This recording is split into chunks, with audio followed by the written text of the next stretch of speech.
Kıymetli izleyicilerimiz, Almanya'da enflasyon adeta zirve yapmış durumda. Geride bıraktığımız ay için %5,2 olarak açıklandı. Bir önceki ay %4,9'du. Bunun anlamı şu: almış olduğumuz maaşlar, paralar eriyor demektir. Bunun yanı sıra doğalgaza, elektriğe, suya, yani her ay ödemekle zorunlu mükellef olduğumuz faturalara da daha da zam gelecek anlamını taşıyor.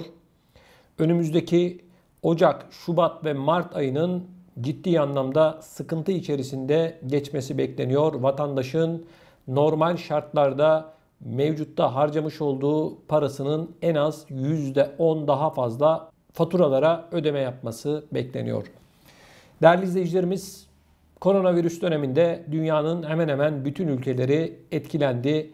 Özellikle enerji fiyatlarının artmasıyla beraber gördük ki vatandaşın gerçekten hayatını sürdürmekte sıkıntı çektiği, özellikle de sosyal yardımlar alan vatandaşlarımızın daha da büyük bir sıkıntı içerisine düştüğünü gözlemledik. Şimdi %5,2 Almanya'daki enflasyonun ben doğru enflasyon olduğuna inanmıyorum. Özellikle işçilerin, emeklilerin, dar gelirli vatandaşların almış oldukları maaşın %5,2 oranında erimediğini, en az %15 oranında eridiğini düşünüyorum. Vatandaşın enflasyonu %5,2 değil, en az %15. Diyeceksin ki nasıl? Şimdi bakın kıymetli izleyicilerimiz. Bu enflasyon hesabı Almanya'da yapılırken diyorlar ki bazı ürünlerin, bazı hizmetlerin yüzde ne kadar arttığını hesaplıyoruz. Ortalamayı buluyoruz. Örneğin 100 kalem alıyorlar. Bu 100 kalemin ortalamasını ayrı ayrı, işte gıdada ayrı, işte ulaşımda ayrı, enerjide ayrı vesaire diye diyorlar ki biz yüzde olarak bunları 100'e bölüyoruz ve diyoruz ki yüzde şu kadar artmıştır. Peki.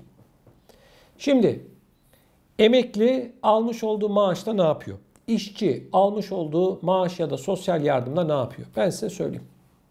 Şu anda Almanya'da ev giderleri maaşın neredeyse %60'ına tekabül ediyor. Yani evinizin kirası, ödemiş olduğunuz faturalar, almış olduğunuz maaşın %60'ını hemen alıyor. Geriye kalıyor %40. %40'da vatandaş ne yapıyor? Büyük bir kısmını mutfak harcamalarına harcıyor. Gıda harcamalarını harcıyor, arabasına benzinini koyuyor vesaire, ufak tefek de çoluk çocuğunun varsa bir ihtiyacı bunları karşılıyor. Yani vatandaşın harcamış olduğu şeyler aslında 3-4 kalem. Peki Almanya'da son bir yıl içerisinde kira fiyatları ve ev fiyatları %5,2 mi arttı yoksa en az %20 mi arttı? İşte vatandaşın şu anda biz enflasyonu hesaplıyoruz. Gerçek enflasyon bu. Peki son bir yıl içerisinde vatandaşın almış olduğu gıda ürünleri %5,2 oranında mı arttı yoksa %25 oranında mı arttı? Yine vatandaşın ödemiş olduğu faturalar, enerji faturaları son bir yıl içerisinde %5,2 mi arttı yoksa %30 mu arttı? Yani bunları bilmek için matematik profesörü falan olmaya gerek yok. Uyutuyorlar bizi. Resmen bu arkadaşlar, başka hiçbir açıklaması yok. Ben böyle görüyorum, böyle yorumluyorum. Bakın, Almanya'da emekli perişan. Bizim vatandaşlarımızdan pay biçelim. Eğer sosyal yardımlar olmasa, emeklinin 35-40 yıl boyunca çalışıp ürettiği, alın teri dökmüş olduğu karşılığı olan 700-800 euro ile nasıl geçinecek? Nasıl geçinsin? Mümkün mü arkadaşlar? Hayır, değil. Pek çok vatandaşımız ne yapıyor? Özellikle karı koca emekliyse, onlar bana göre şanslı. Ne yapıyorlar? Türkiye'ye gidiyorlar. Hiç olmazsa euro daha değerli deyip zamanlarını Türkiye'de geçiriyorlar. Yani Almanya zaten emeklilere hiçbir şekilde bir kuruş para vermek istemiyor. Emekli maaşı vermek istemiyor. Niye? Bütçede büyük bir yük olarak görüyor.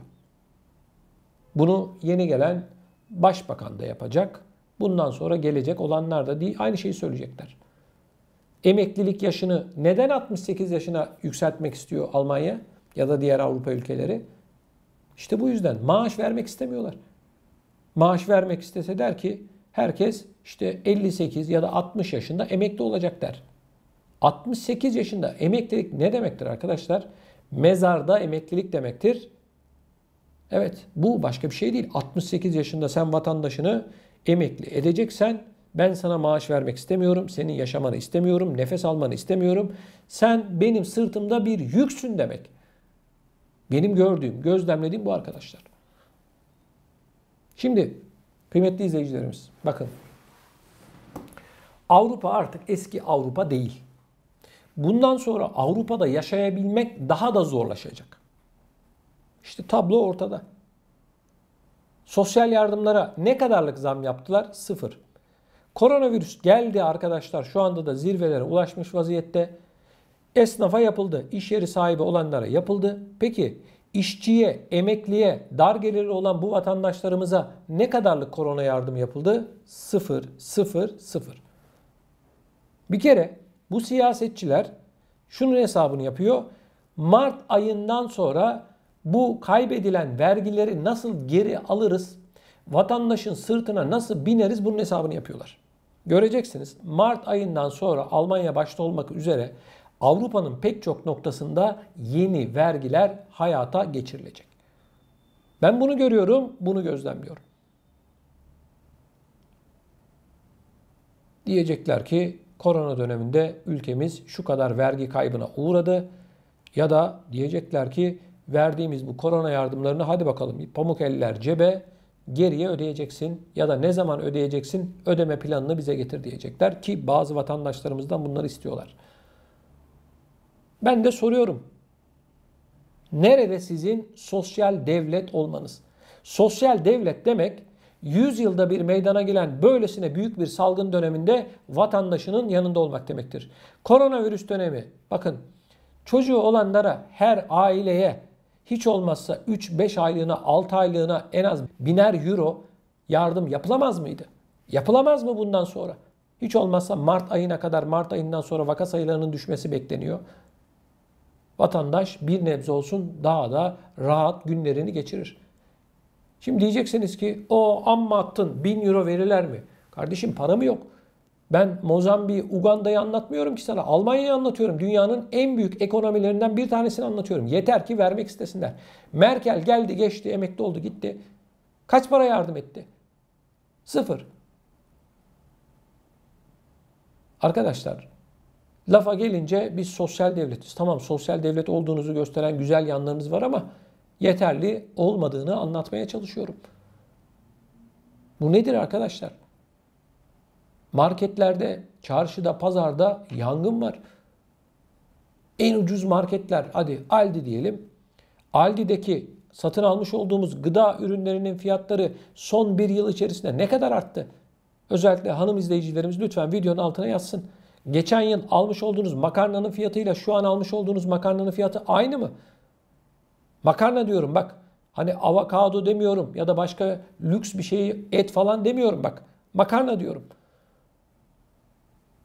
Arkadaşlar fiyatlar uçtu, maaşlar yerinde sayıyor, verilen sosyal yardımlar yerinde sayıyor ama biz sosyal devletiz.